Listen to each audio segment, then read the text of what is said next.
vocês ouviram os gritos, não se abalem. Aqui em casa você também. Né? Eu também tenho alguma hora aqui que eu vou ter que sair para pegar uma água, alguma coisa. Só você que vai ter que aparecer, Isaac.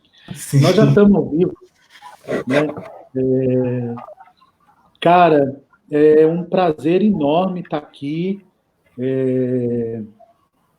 A gente precisa de estar trancado dentro de casa, a gente precisa estar, às vezes, se cuidando dentro de casa para poder, às vezes, ter a oportunidade de pegar uma coisa e ler e de falar assim, pô, esse cara está aí, também está no corre dessa sobrevivência toda, deixa eu entrar em contato com ele para ver se ele não quer conversar com a gente, e você nos dá essa honra de querer conversar com a gente. Então é uma honra estar aqui com vocês, estar aqui com você, Tâmara também. A gente está aí sempre tentando justamente construir esses espaços de conversa, esses espaços de encontro para, sei lá, para aproveitar essa potência aí desse encontro, né? Então é um prazer poder te ouvir. Desde a primeira vez que eu li um Twitter seu, né, e o teu nome lá é Postinho do SUS, então é um prazer enorme de estar aqui te ouvindo. Eu queria que você, depois que a Tâmara falar, eu queria que depois você se apresentasse um pouco, contasse um pouco da tua trajetória, né? Você é médico em Natal, então se puder contar a tua trajetória, de como é que foi sua formação, como é que foi começar a trabalhar. Você é preceptor, né? Então a gente queria te ouvir um pouco desse teu caminho, assim, se você puder se apresentar para a gente.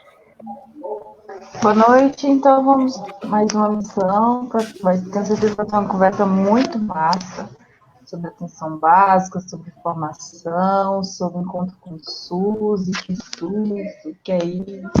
Então, acho que vai ser uma conversa bem massa. Obrigada, viu, pela disponibilidade. Eu que agradeço o convite, né, de vocês para estar aqui hoje conversando um pouquinho sobre a atenção primária e o postinho do SUS. Né? É uma honra. Então, eu sou Isaac, eu sou médico de família e comunidade, né, e eu atuo atualmente em Natal, capital do Rio Grande do Norte, como preceptor da residência de medicina de família e comunidade.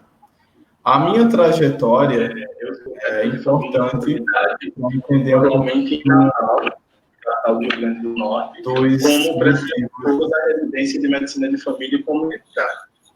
A minha trajetória é importante para entender atualmente em Natal, capital do Rio Grande do Norte, como preceptor da residência de medicina de família e comunidade. A minha trajetória... Caiu, né? Estão me ouvindo? Agora sim. Estamos. Sim. Ah, certo. Ótimo. Então, eu estava falando um pouquinho da minha trajetória, né? Ela é importante para entender o lugar de onde eu venho e por que eu falo e faço as defesas que eu faço, né? A minha formação, a minha graduação foi na UFPB, na Universidade Federal da Paraíba. A formação lá é uma formação de um currículo já pautado pela atenção primária em saúde, né? Um currículo que desde o primeiro período a gente tem vivências em unidades de saúde da família, vivências na atenção básica. Isso foi importante para, desde o começo do curso, eu entender a importância desse espaço, né? Ao longo do curso, eu fui tendo essas vivências de atenção básica, eu fui conhecendo muito do trabalho dos médicos de família e comunidade, né?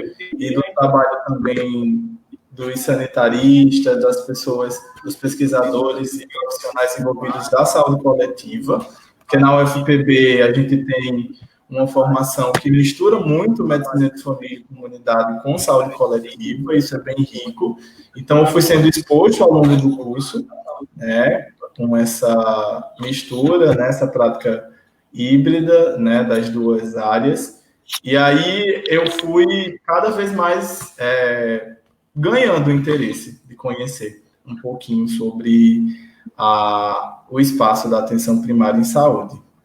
Além disso, ao longo do curso, eu fui conhecendo um pouco mais da história do SUS, né? Fui me aproximando de coletivos de estudantes, participei do movimento estudantil, né? Essa vivência no movimento estudantil foi bem importante para eu entender a importância, né, de lutar politicamente, de se posicionar politicamente, né, entender que o direito à saúde, ele é garantido pela Constituição, mas no momento que não há luta social que defenda esse direito, ele vai sendo atacado, né, a gente vê vários ataques hoje ao SUS, então é sempre importante estar nesse espaço, estar nessa militância e nessa luta pelo sistema de saúde.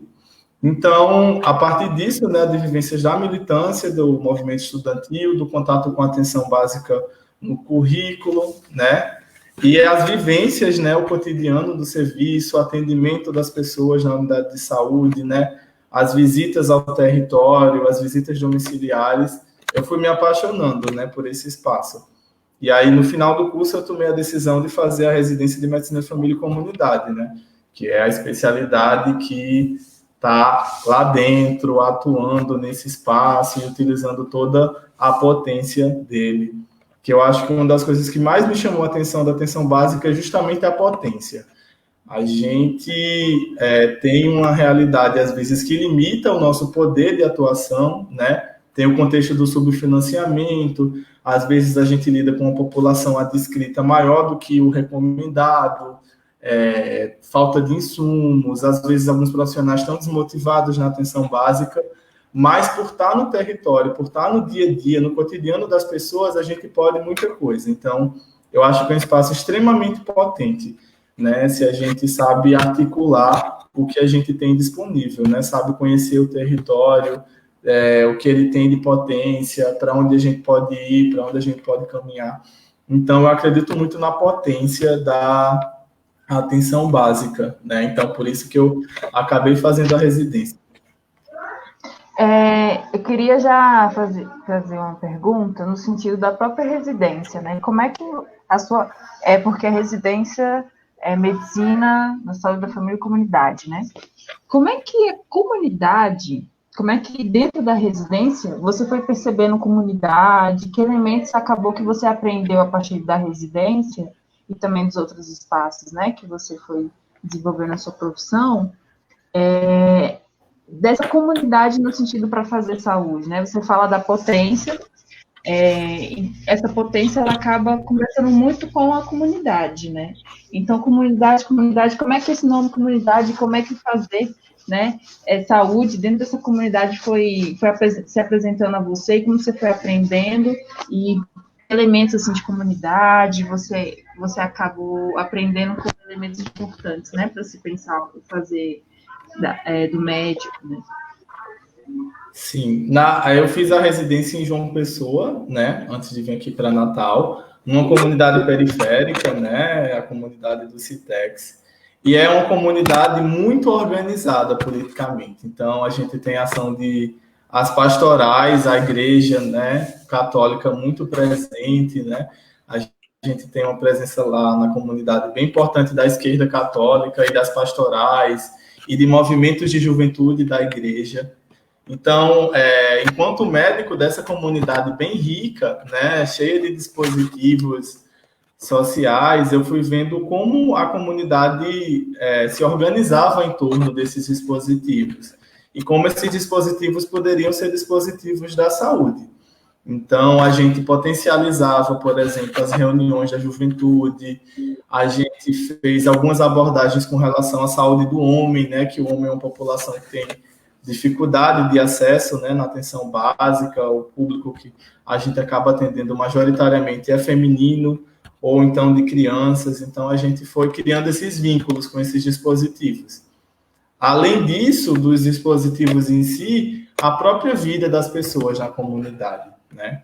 Eu percebi, por exemplo, na residência, que é muito mais potente você fazer um pré-natal coletivo, né, com todas as mulheres da comunidade, as mulheres que estão vivenciando o processo da gestação, do que pré-natais isolados em alguns momentos, né? Porque, assim, o grupo, ele é muito potente no sentido de que, por exemplo, uma gestante auxilia a outra no processo da gestação, uma gestante pode tirar dúvida da outra gestante, se uma gestante falta, a outra vai visitar e trazer para a próxima consulta, né? Elas acabam se ajudando na criação dos filhos, então, por ver essa comunidade bem forte, é que eu fui vendo a importância do território, né? para a atenção básica, que eu acho que a principal potência é o território, né? Como ele se articula. E a proximidade do território. Isaac, é legal te ouvir nesse sentido, até porque um dia desse você publicou um artigo que me chamou a atenção, que era sobre aquelas troças, aqueles ditados que as pessoas dizem e a questão da prevenção quaternária, né, a questão do cuidado e tudo. Aí eu queria te ouvir um pouco sobre isso, porque isso tem a ver com o que você estava respondendo para a Tâmara, dessa questão até do pré-natal coletivo, dessa busca por uma saúde que tem a ver com um fazer comum coletivo ali que está sendo feito na hora, né? Então, eu queria te ouvir um pouco nesse sentido de como é que isso te despertou, né? Como é que você começou a perceber que você tentar costurar essa comunidade, esses dispositivos, também produzir saúde? Como é que isso te movimentou e te movimenta até hoje, né? Eu penso assim, que a gente tinha, antes, né, da medicina capturar muito do fazer em saúde, uma medicina popular bem forte nas comunidades, né, do Brasil. A gente tinha benzedeiras, raizeiras, parteiras. As pessoas, elas tinham um pouco mais de autonomia no seu fazer de saúde, né? Como a saúde estava muito afastada delas, né? A saúde enquanto direito garantido pelo Estado, né? A gente ainda tinha o INAMPS, a saúde era só de quem tinha carteira assinada, né?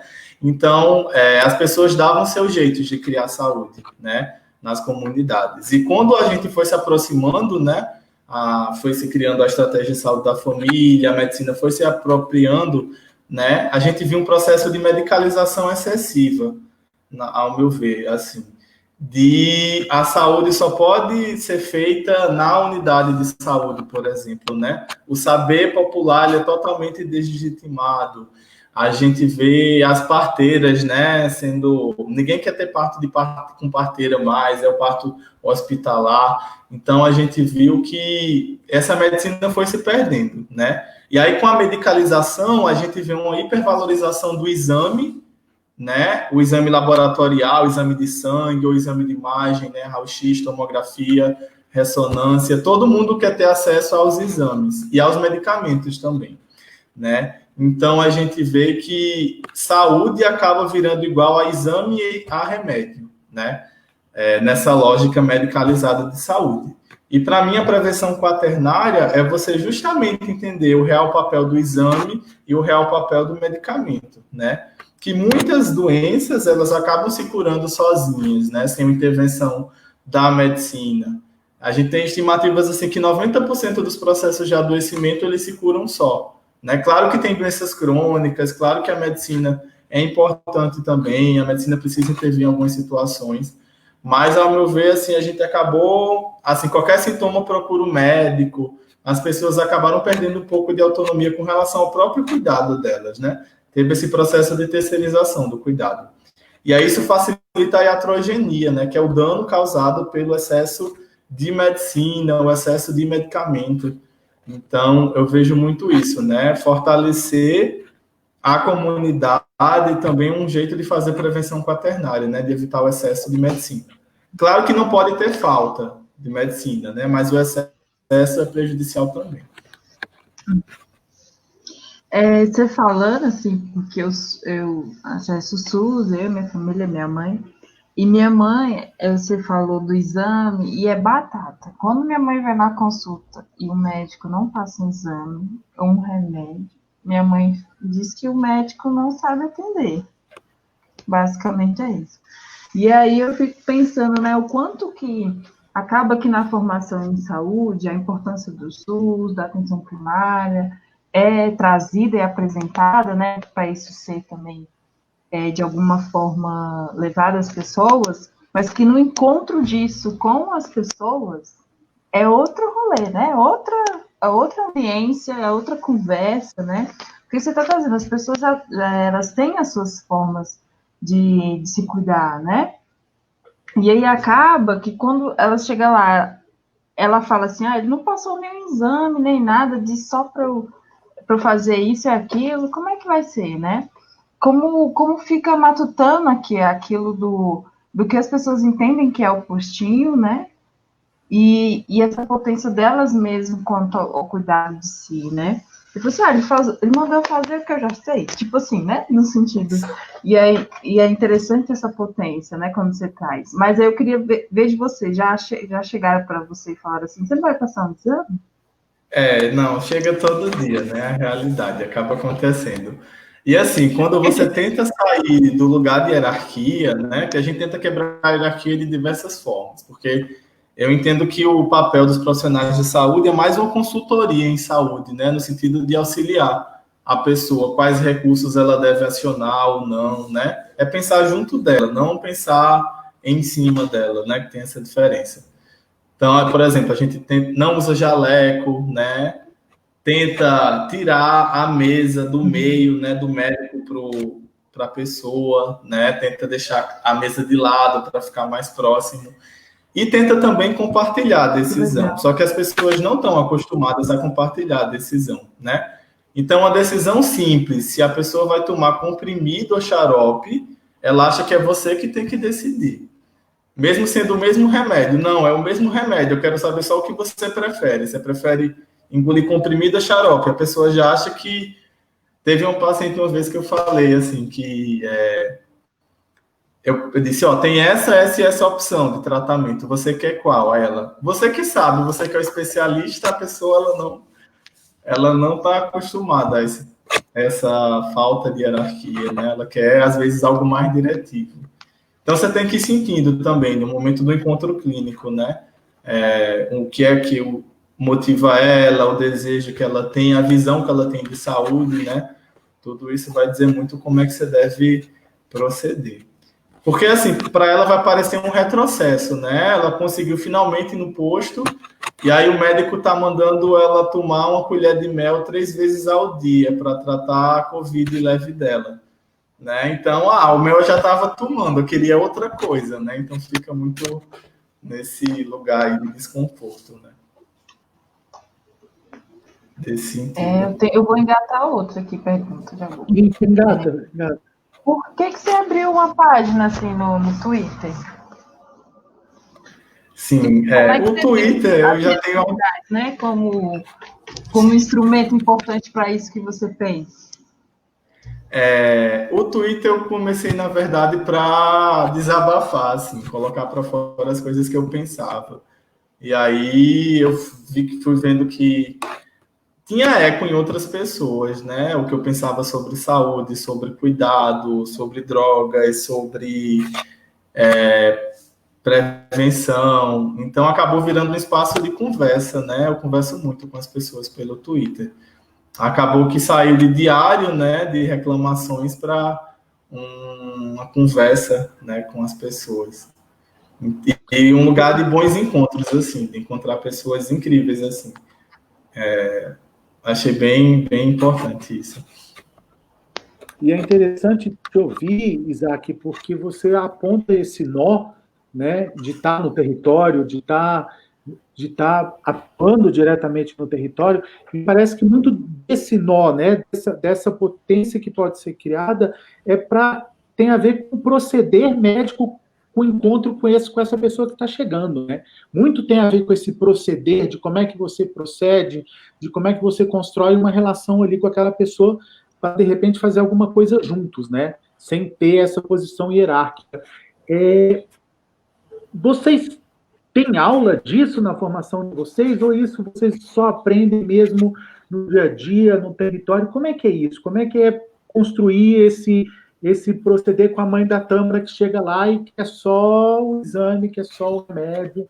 Como é que você constrói isso com o paciente ou com o paciente?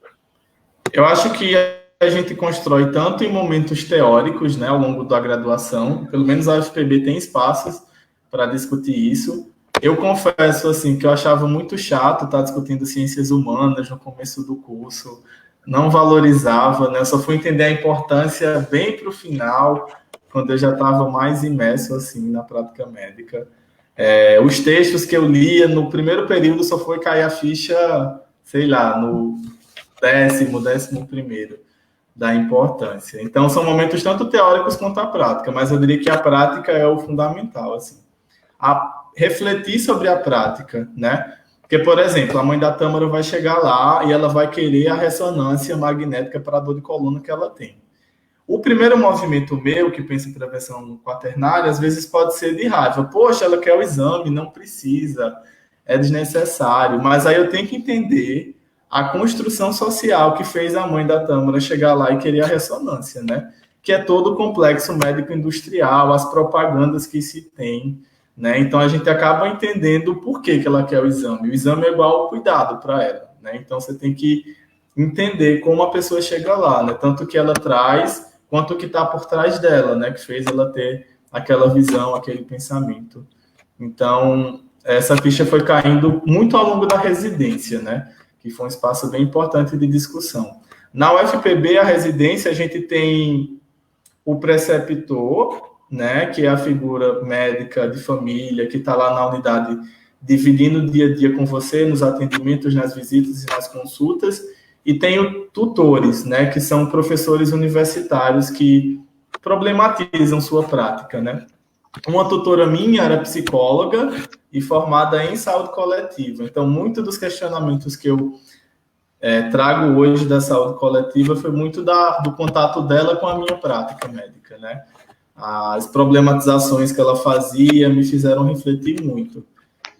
Então, eu acho que esse encontro da teoria com a prática é fundamental. Que aí a gente pensa muito, né, que na prática a teoria é diferente, ou a teoria é diferente na prática, mas na verdade eu acho que um ganha com o outro, né, tem que ser um processo em conjunto. E como é que é teu corre em Natal aí? Conta um pouco pra gente do seu dia a dia, onde é que você atua, né, onde é que fica seu postinho, como é que é a população que você atende. A gente conhece muita gente de Natal, né? A gente trabalha com questão de população em situação de rua, a gente conhece o Vanilson aí, conhece o Alisson. Quem é que chega no postinho para ser atendido aí em Natal, no seu postinho? Como é que é o dia a dia do seu postinho? Sim. Sabe? E agora, né? Como é que está agora? Pandemia, exatamente. Como é que essas construções estão sendo feitas agora, durante a pandemia? A minha unidade de saúde daqui, ela é numa comunidade na periferia daqui de Natal, né, comunidade Bom Pastor, e eu divido a vivência da minha unidade com residentes, né, eu sou preceptor desses residentes de medicina de família que estão lá. A gente tem, no momento, eu, como preceptor, tem 4 residentes, né, são 4 equipes que a gente tem, um residente em cada equipe, e chegou uma preceptora recentemente lá de medicina de família. Então, nesse contexto da Covid, né, como a gente tem feito? Infelizmente, a gente tem sido muito limitado ao espaço do consultório, né, não tem feito tantos grupos ou visitas domiciliares que a gente tem feito, mas a gente entende que nesse momento de pandemia é muito importante que a gente garanta acesso das pessoas aos atendimentos de profissionais da saúde, né? Então, na unidade a gente criou um fluxo, né, para pessoas que têm sintomas respiratórios, que a gente pensa mais no quadro de Covid, e para as pessoas que têm outros problemas de saúde também, né, que assim, a Covid não é só a Covid, né, todas as outras doenças e processos de adoecimento e necessidades que as pessoas tinham, elas continuam, então a gente tem que dar conta das duas demandas, né. Além dessa vivência na unidade, atualmente, a residência, né, tem participado do cuidado das pessoas em situação de rua também, aqui em Natal. Eu já tive muita vivência, né, de atendimento a pessoas em situação de rua por conta da residência em João Pessoa. A gente tem estágio no consultório na rua, né, então eu estagiei por, acho que uns 4, 5 meses no consultório de lá. E aqui em Natal, assim, o consultório estava tendo dificuldade de articular o cuidado das pessoas, porque muitos serviços ambulatoriais estão fechados. Aí eles acabaram acionando a gente da residência para auxiliar nesse cuidado, e aí eu tenho feito sistematicamente atendimentos junto do consultório para as pessoas, tanto em situação de rua quanto as que estão abrigadas, né? Tem alguns abrigos aqui na cidade, que surgiram nesse contexto da Covid, né? Então a gente tem tentado articular a rede nesse sentido também. né? Claro que encontrando dificuldades, assim, né? Porque a gente sabe como a população em situação de rua é excluída dos serviços de saúde, né? E mais agora com esse contexto que a gente tem. O que eu queria ver com você é quais são as dúvidas que estão chegando assim, das pessoas quanto ao Covid, tanto de rua quanto domiciliares, o que você vê que está mais pegando assim, de dúvidas que o pessoal traz assim, para o serviço? Eu acho que dúvidas sobre o que é caso suspeito, quais sintomas fazem a pessoa se preocupar do que é Covid, né? A definição do Ministério é febre, mais tosse ou espirro, ou dor de garganta. Mas um sintoma que tem aparecido muito é a falta do paladar e do olfato, né? Então, muita gente que perdeu o paladar e o olfato chega só por esse motivo, para atendimento, com medo de ser Covid. Então, sintomas, tem muito essa dúvida. E dos medicamentos, né? Que a gente viu aí que teve vários medicamentos que estão sendo vendidos como curas milagrosas para a Covid, né? Que não tem evidência científica nenhuma. Então, tem chegado muito. Acho que a principal demanda é a questão do remédio, né? Se deve tomar remédio, qual remédio tomar, remédio para prevenir Covid, a vitamina que toma, né? Essa lógica medicalizada. Que eu entendo que é muito difícil, assim, as pessoas entenderem, né? Por conta de todo o processo de medicalização que a gente teve, que para tratar uma doença a gente não precisa medicar necessariamente, né? Se for um quadro leve. Então, todo mundo quer um remédio, né? Quando a pessoa chega com Covid e a gente passa de pirona, por exemplo, para controlar a dor, a pessoa se sente ultrajada, assim, queria uma coisa mais moderna, uma coisa nova, diferente, né?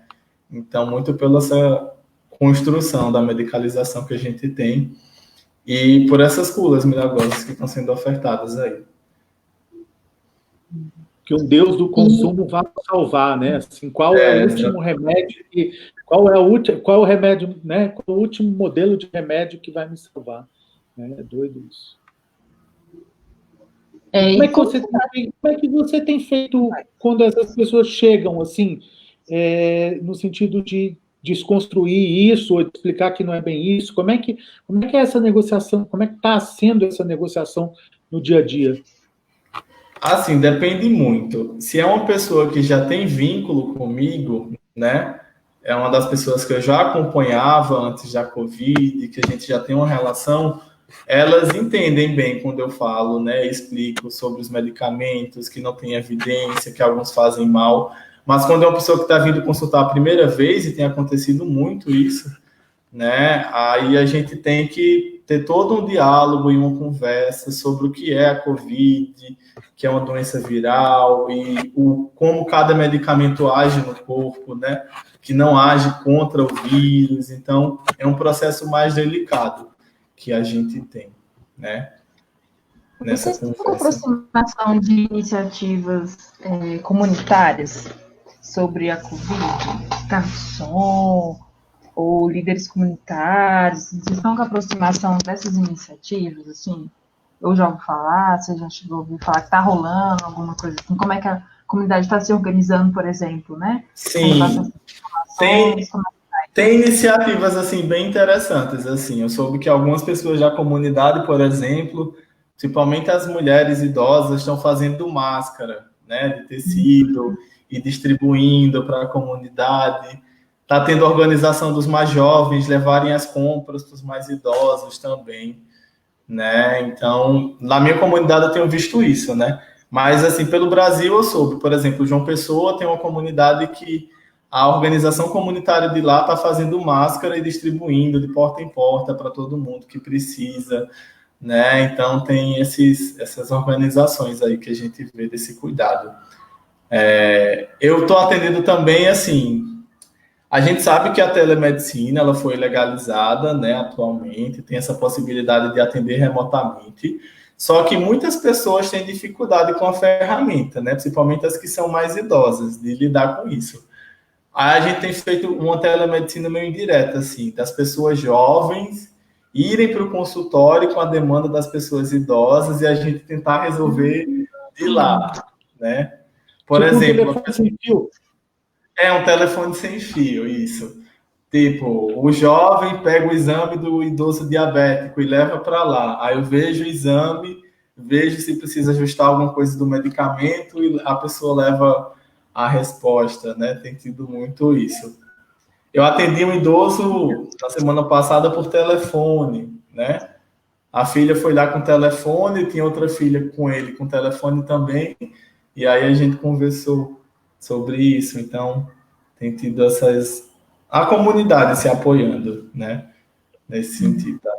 Interessante como as conexões das relações ainda são muito importantes até, né, nesse contexto de telemedicina também, dessas outras estratégias, né? Interessante muito você trazer isso, né? Porque a telemedicina parece que é algo dado, faz, clicou e vai. Sim. Não é, né? Tem todo, você traz toda uma articulação interessante das outras pessoas para que isso funcione, né? Aí a gente entra muito naquilo das tecnologias relacionais, né? Como Sim. importantes para que as outras tecnologias funcionem também, né?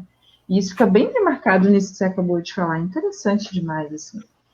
Aí outra coisa também são os grupos de WhatsApp, né? Muitos agentes comunitários de saúde têm grupos no WhatsApp, né? Então, às vezes, por exemplo, eu já gravei áudios explicando alguma questão do Covid e aí os agentes disseminam nesse grupo, né? Tem tido essas... Eu soube também de médicos que fizeram rádio comunitária, né? Com os agentes de saúde. Então, tem tido essas formas diferentes, assim, de fazer a telemedicina. Que legal, isso é muito exatamente, Isaac, porque é isso que a gente está conversando, né? Quando você falou da potência da medicina de família, da medicina no território, né? São essas tecnologias leves que também vão sendo criadas, né? O Merri estava conversando com a gente, ele falou dessa imagem de uma saúde encastelada entre quatro paredes, no muro, né? E da necessidade da saúde começar a tentar cartografar os territórios para, de novo, conseguir produzir saúde junto com essa população do território. Então, é muito legal você falar dessas situações que vocês estão construindo, né? Porque é a construção de novas linhas de cuidado, de novas formas de se cuidar comunitariamente, não é? Isso, porque eu vejo assim, que na atenção básica, na atenção primária, muita coisa não está dada. A gente tem uma certa liberdade por estar ali naquele espaço comunitário. Você atender alguém num hospital universitário é muito diferente de atender alguém no contexto de vida dela, na casa dela, por exemplo. Você consegue acionar muito mais ferramentas, né, quando está mais próximo dela, da comunidade. Então, eu vejo assim que a prática da atenção básica, ela pode ser muito mais livre do que uma prática hospitalar. Não que necessariamente vai ser, porque a gente sabe que a tendência da medicina mais dura, né, é capturar tudo, mas tem essa linha de fuga, né, usando a expressão do Merri também, tem essa linha de fuga que a gente pode cartografar, né, é só você estar atento, né, a essas possibilidades que a gente, esses vazamentos aí que acontecem, né, você tem que estar com o olho treinado nesse sentido, de ver essa potência e essa possibilidade. E você só tem esse treinamento porque... Diga, Tamara, vai. Não, vai. Não, vai você. Não, era só um comentário, porque isso acaba deixando a saúde, né, num contexto mais leve do possível, né? Não que vai salvar tudo, né, mas vai estar junto. Isso, exatamente. Que o nosso papel, a gente, assim, eu não vejo que a gente está numa guerra contra um vírus, né, uma linha de frente. Tem essa militarização da saúde hoje em dia, né, os profissionais de saúde como heróis, que é uma postura que acaba desumanizando a gente, né, ninguém é herói de ninguém, ninguém salva ninguém, né, a gente está ali para estar junto da nossa comunidade, né. Uma coisa bonita que o Merri fala, eu gosto do conceito dele de imunização, né? Que a gente, quando está na comunidade, é imundo, né? A gente está dentro do mundo, a gente é sujo, contaminado. Então, a gente, na medicina de família, eu vejo muito nesse sentido da gente ser sujo das famílias que a gente atende, a gente acaba borrando um pouco a barreira, entrando na família sem ser da família, fazendo parte da comunidade sem morar na comunidade, né? Então, acho isso uma beleza assim da atenção básica, essa sujeira, né? Ela não é asséptica, ela não é limpa, A potência descontaminada, está aí, ela né, é cara? sempre A suja potência está aí. nesse sentido. A potência está justamente em ser menor, né? Em ser capaz de construir essas linhas de fuga, né? Quando não está encastelada, ela é pequena e ágil, né? Exatamente. Então, esse construir assim na micropolítica, no cotidiano, eu acho a riqueza está aí nessa possibilidade. Não que a gente sempre vá conseguir fazer uma linha de fuga, mas a possibilidade está dada, né? É a potência. Nem sempre a gente tem um poder, mas a potência a gente tem nesse espaço, né? Essa riqueza. Demais, demais. Muito bom te ouvir. Vai, Giovana. Nesse sentido, Isaac, a gente tem sempre uma questão que a gente sempre coloca, eu queria te ouvir, não no sentido de você tentar resumir, mas você tentar, da gente, né, tentar abrir essa conversa. O que seria cuidado para você, então, cara? Se a gente pudesse resumir esse cuidado é o quê? É uma pergunta bem difícil, né?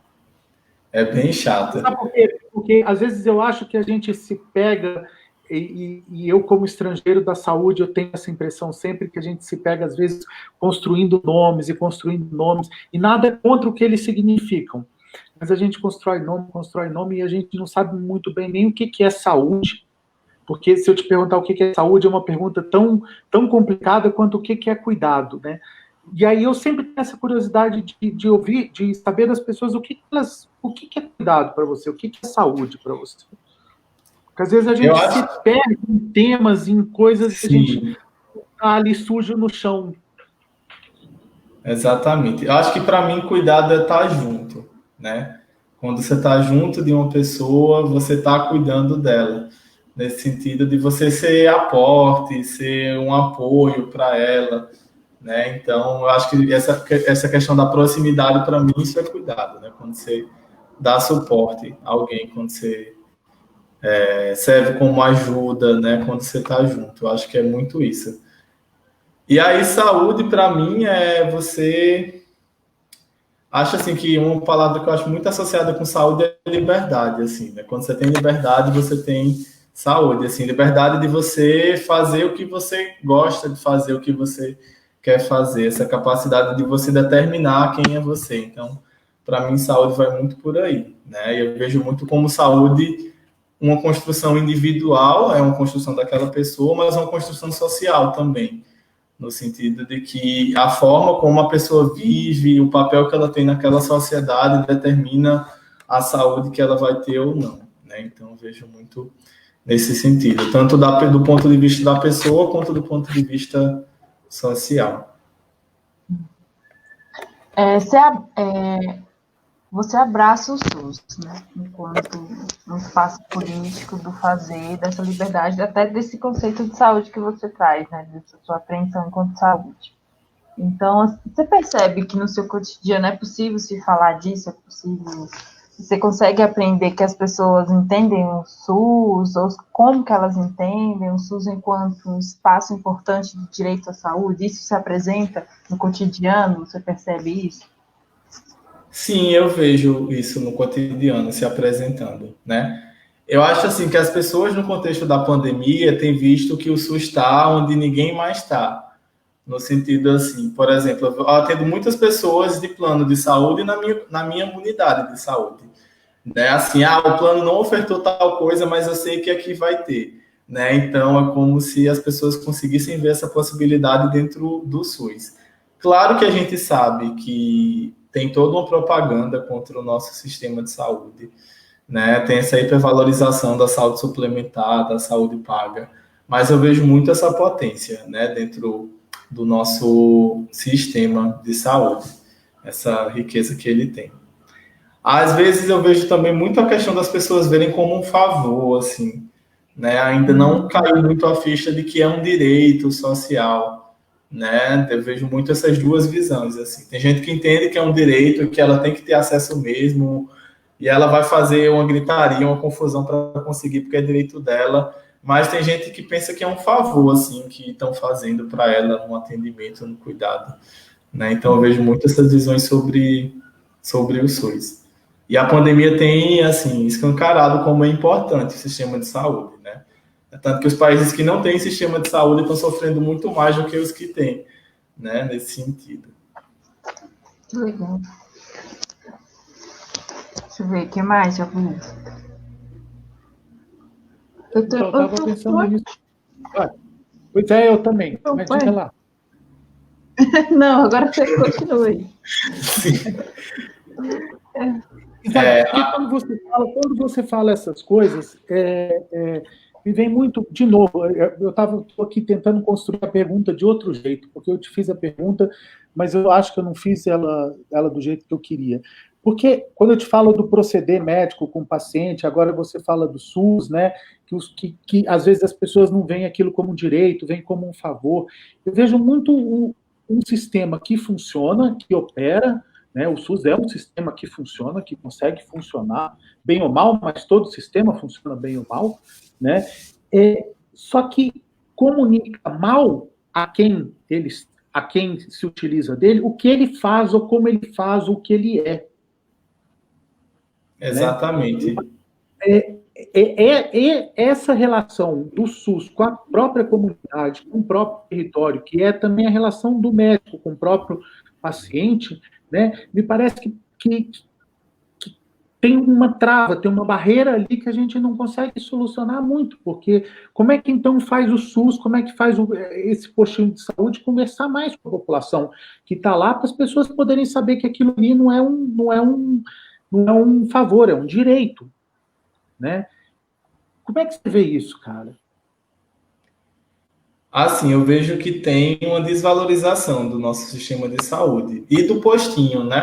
O nome postinho do SUS veio de alguém que estava reclamando no Twitter de uma médica de família, falando que ela ia ser para sempre médica do postinho, como se fosse um demérito, assim, você não sabe o que está falando, você é médica do postinho, né?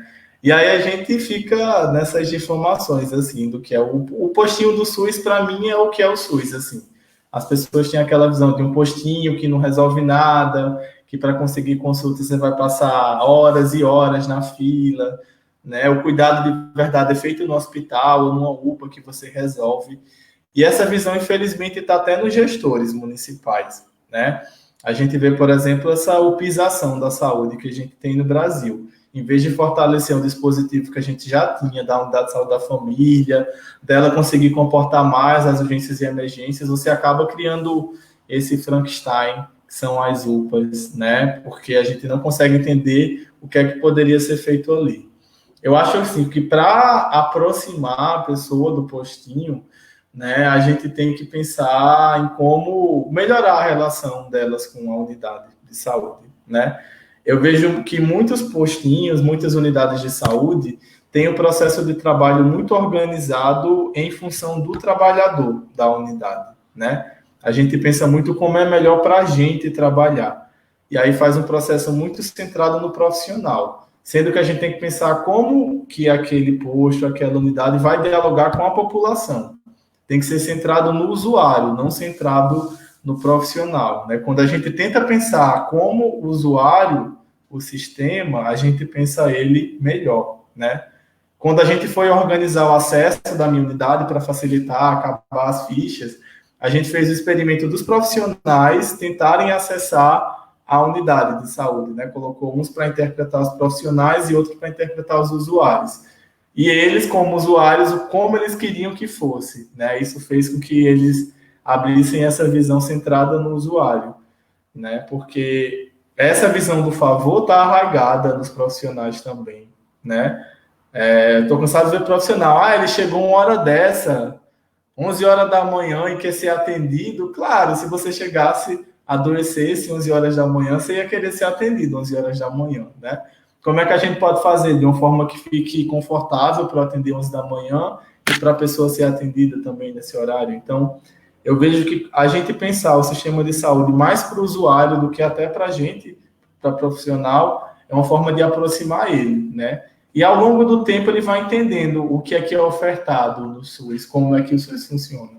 Quando o SUS funciona perto dele, ele entende como é que o SUS funciona na prática, né? Quando ele vai entendendo o papel, né, que a gente consegue ofertar na unidade. Então, acho que fazer o SUS funcionar no cotidiano, né, funcionar no sentido dele pensar mais o que é demanda do usuário, eu acho que é uma forma da gente romper essa visão negativa, né, que as pessoas têm do sistema de saúde e também da atenção básica, atenção primária. Eu acho que é só aí, discurso eu acho que não é suficiente, né, tem que ser uma prática para a gente conquistar.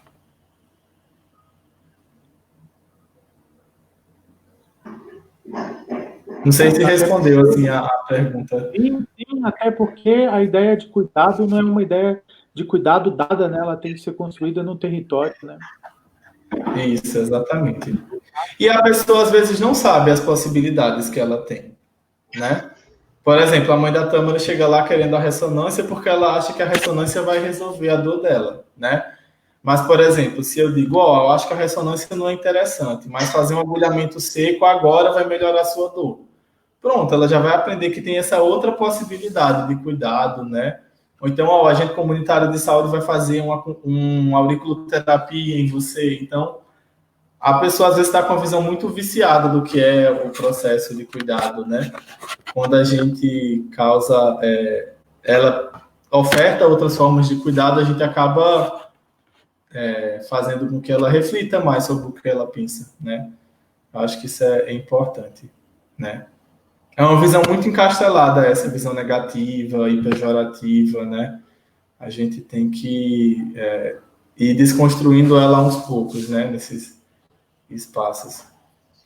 Você acha, Isaac, que talvez essa perspectiva de pensar, fazer saúde junto das pessoas, junto da comunidade, da sua produção de vida, possa favorecer também a carga, assim, influenciar no cotidiano do trabalho do profissional de saúde? Porque a gente está falando também dessa importância de a gente fazer junto e tal, mas eu fico pensando assim, como é que é essa rotina do profissional, que a gente já sabe que tem um certo peso, né, da precarização também, do trabalho, em saúde e tal, mas será, pela sua parte, você percebe que possa ter elementos que contribuam para pensar esses cotidianos dos profissionais de saúde como forma mais possível, não seria leve, mas no sentido de influenciar nessa precarização do trabalho, da rotina? Você consegue ver elementos que ajudam a conversar sobre isso? Eu acho que sim, se a gente desmedicaliza a prática, né? Se a gente ajuda no processo de autonomia daquele indivíduo, ele vai demandar menos daquela unidade de saúde, né? A mãe vai entender, por exemplo, que se o filho tem tosse, espirro, e não tem um sinal de gravidade, né, uma febre muito alta, uma frequência respiratória elevada, cansaço, ela pode tratar ele em casa com alimentação adequada, com a ingesta de água. Então, acho que se a gente fortalece a autonomia, né, diminui o processo de tutela, porque o processo de tutela é muito desgastante para o profissional. Quando ele fortalece a autonomia, é muito melhor para o processo de trabalho dele, né? Então, fica menos desgastante essa relação com a própria comunidade, né? E também, assim, a coparticipação da comunidade nos processos de trabalho é interessante. Eu já vi relatos de unidades que faziam acolhimento coletivo, por exemplo. Todo mundo que queria consulta naquele dia ia para uma roda, e aí nessa roda, as pessoas que decidiam quem ia ser atendido e quem não ia naquele dia, né? Por exemplo, os mais jovens vinham, a dona Maria tem 90 anos, está desmaiando, não, ela vai ser atendida. Mas eu tenho 27, estou só com dor de cabeça, eu acho que eu vou deixar para amanhã. Então, também jogar para as pessoas essa responsabilidade é interessante, porque isso acaba desburocratizando alguns processos de trabalho, né? Então, é bem interessante essa perspectiva delas decidirem em conjunto quem vai ser atendido hoje e quem fica para amanhã, né? Quem pode esperar. Em vez de, enquanto profissional, eu dizer e delimitar, né? Quem vai, quem não vai. Interessante te ouvir, porque essa questão da autonomia é cara para você, né? Você sempre você sempre volta a ela, né? Me parece que isso é uma questão muito cara no teu dia a dia, né? Exatamente. Eu acho que a gente tem que fortalecer a autonomia o quanto pode, assim, das pessoas e delas pensarem, decidirem por si próprias, né? O processo de cuidado que elas vão ter. Isso é bom para a gente, profissional, e é bom para ela também, enquanto pessoa, né? Eu vejo como positivo dos dois lados.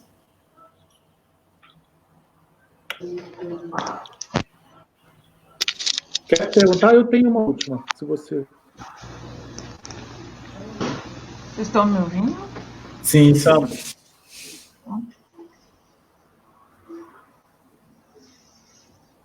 Eu tô com uma... Agora foi. Eu acho que é isso. Você tem mais alguma coisa para falar? Assim, que você queria jogar? Jogue na roda. Tem uma outra coisa assim, que me chama atenção, é, por exemplo, pensar dos colegas de profissão da medicina, né? Quanto a essa postura, e quanto as pessoas que abraçam também a questão mais política do SUS, a importância do SUS. Eu fiz meu TCC relacionado... Hã? Até porque ele é preceptor também, né? Eu fiz meu TCC relacionado justamente à percepção dos formandos daquela época sobre a importância deles para o fortalecimento do SUS, né? E eu entrevistei medicina, enfermagem e saúde coletiva. E a galera da medicina ficou muito presente, assim, o quanto que o espaço do SUS era importante enquanto prática, mesmo para se desenvolver, tipo a residência. Porque eu penso na residência, então eu penso no SUS, né? Então, isso veio muito, assim. Isso sempre me acompanha no sentido de pensar, assim, como que acaba que seus colegas de profissão vão perceber isso, assim, dentro da sua formação, se você lembra, assim, que esse caminho que você foi construindo para você, ele foi tendo repercussões com seus colegas até, né? Por conta daquilo que a gente conhece da profissão, classicamente, como que é a formação, e você já traz um pouco quanto é diferente na federal que você se formou, né? Do quanto que isso foi possível você ampliar o seu olhar para outras coisas, mas como é que você viu, então, essas questões relacionadas com seus colegas também, né, de profissão? Muitos, assim, acabaram tendo a visão pejorativa mesmo, né? Tanto do SUS quanto da unidade de saúde, né? E às vezes fica parecendo, Tâmara, o que você falou, assim, né? É como se o SUS fosse o espaço para você treinar o que você vai praticar no particular, para as pessoas ricas, né? O SUS é o espaço de treinamento. Você vai treinar no pobre para fazer no rico, né? Fica muito essa visão mais pejorativa. Mas eu vejo assim Quando, que... na verdade, só um minutinho. Quando, na verdade, a potência do SUS está em ser um espaço de treinamento, né? Sim, exatamente, um espaço mais rico, né? Eu vejo assim, enquanto preceptor, enquanto professor também, que tive essa experiência, eu vejo que tem muitas visões cristalizadas sobre o que é saúde, sobre o que é cuidado, né? Visões que eu identifico muito com a medicalização da vida, né? Com um projeto mais privatista de saúde, né? Com um processo que quer tutelar o sujeito, né? Determinar como é que ele deve se comportar, esses papéis todos sociais da medicina. E eu acho que, assim, enquanto professor e preceptor, eu acho que uma das principais coisas que a gente deve fazer é tirar o chão do aluno, tirar essas certezas. Eu acho que desterritorializar é a palavra, assim. Eu penso muito a pedagogia como tirar o chão, né? Você puxa o tapete e aí ele vai ter que engatear outros passos, assim, né? Por conta dele. Esse contato com o cotidiano, né? Nessa puxada de tapete é que a gente vai vendo os avanços e pensando o cuidado de outra forma, né? Por exemplo, assim, tem lá o tratamento bonitinho para diabetes, né? Usa insulina, remédio e tal, mas chegou na unidade idosa que ela não tinha comida em casa, né? Ela estava passando fome e o açúcar dela estava muito, muito alto, né? Então, o aluno não está preparado para essa realidade, assim, da fome. E aí, como é que a gente trata a fome, né? Trata com comida, mas vou fazer o quê? Comprar uma cesta básica que dá para ela, vou acionar o CRAS, o CREAS, o assistência social. Então, assim, a realidade ela é desafiadora nesse sentido. Ah, o idoso não quer usar o remédio. Por que que ele não quer usar o remédio? Vamos entender um pouco dessa história? Então, assim, eu vejo que a gente tem que dar essas puxadas de tapete, né, tanto dos residentes quanto dos estudantes, para eles verem que tem outras possibilidades, né? E que nem sempre essa prática mais centrada na biomedicina e na medicalização ela vai dar conta, não dá conta, né, das demandas. Então, eu vejo muito nesse sentido. Tem gente que as puxadas de tapete resolvem, né? Mas a gente que vai acabar, enfim, né? Cada um tem sua trajetória de vida. Mas eu me via muito nesse lugar do professor enquanto aquele que vai puxar o tapete, né? Para a pessoa, ela mesma, tentar dar alguns passos para se manter de pé, né? Mas eu vejo muito o processo da pedagogia como essa tentativa de fazer o outro, né? Pensar e refletir sobre a sua prática. Com os próprios olhos, né? Você não vai dizer uma verdade, né? E criar seus próprios testes, né? Você não vai ensinar como é que o outro vai entender, vai atender a mãe da tâmara. É o outro testando com a mãe da tâmara que vai construir uma própria prática, né, nesse cuidado. Eu acho que a potência, a gente tem, de certa maneira, que olhar para a potência dessas práticas ditas menores, né? Dessas práticas ditas sujas, como você falou. É bem legal te ouvir, Isaac. Poxa, bem interessante, ainda mais num momento como esse, assim. Eu já, desde cara, já queria te agradecer pela tua... Vou mostrar aqui para vocês a mãe da Tâmara aqui, ó. Sim, a mãe da Tâmara. Tudo bem. A famosa mãe da Tâmara. Cadê a mãe da Tâmara? Ela não quis, não. Ela veio na hora que eu falei mostrar. Você fala que a live foi sobre ela hoje, né? Ela foi citada inúmeras vezes. Quis vir, não. Mas vá, continue, Jabu. Então é isso, agradecer o Isaac pela tua paciência, cara. Não sei se você gostou, eu adorei, achei massa te ouvir, achei massa você poder se apresentar para a gente, achei massa saber da tua existência num postinho de saúde em Natal, isso é muito legal, né? Como você falou, não é linha de frente, mas é o cara que está ali colocando, construindo linhas de cuidado ali dentro daquela comunidade. Então, você é um costurador, você não é um guerreiro. Muito bom, cara. Muito, muito, muito bom te ouvir mesmo. Valeu aí muito pela mesmo, paciência. Também reafirmo. Nossa, foi muito bom escutar, assim, acho que principalmente pela questão da medicina, assim, quanto é possível se construir, né, outros caminhos e caminhos mais relacionados com o território, com fazer junto. Seu trabalho é lindíssimo aí. Seu tweet tá bombando aqui com a galera do Observa, a gente acompanhando você. Então, parabéns demais seu trabalho, acho que é isso. Acaba que essas lives que a gente vai fazendo porque ajuda a gente a se conectar também com outras pessoas que estão na mesma vibe, né? Então, isso que a gente pede, né? Poder se conectar com a multiplicidade que é o fazer saúde, né? De várias formas, de várias perspectivas, estados, regionalidade, tá? Muito obrigada mesmo, assim, foi muito bom aprender com você hoje. Eu que aprendi com vocês, agradeço demais o convite, né? Foi um ótimo encontro esse que a gente teve, né? E o que é a saúde se não os encontros, né? Que a gente tem, tanto enquanto profissional e usuário, né? Acho que a potência está ali no encontro, né? No encontro nada está dado, né? Tudo pode acontecer, né? Está aí justamente a riqueza. Então, agradeço demais estar nesse encontro com vocês. Deixar a porta aberta para a gente conversar mais. O dia que você quiser, nós estamos disponíveis. Com certeza, a gente pode falar outros temas, né? Pensar outras propostas, né? Estou aí também para aprender um pouco com vocês também. Muito bom conhecer o trabalho de vocês, né? Tem um canal lá no YouTube, dá uma olhada no canal no YouTube que os nossos vídeos estão lá. Certo, né? Os vídeos que a gente produz com população em situação de rua, com profissionais, tá tudo lá, dá uma olhada lá depois. Com certeza, Falou. vou dar uma olhada. Valeu, obrigada. Tchau, então, obrigado. Tchau, se cuide.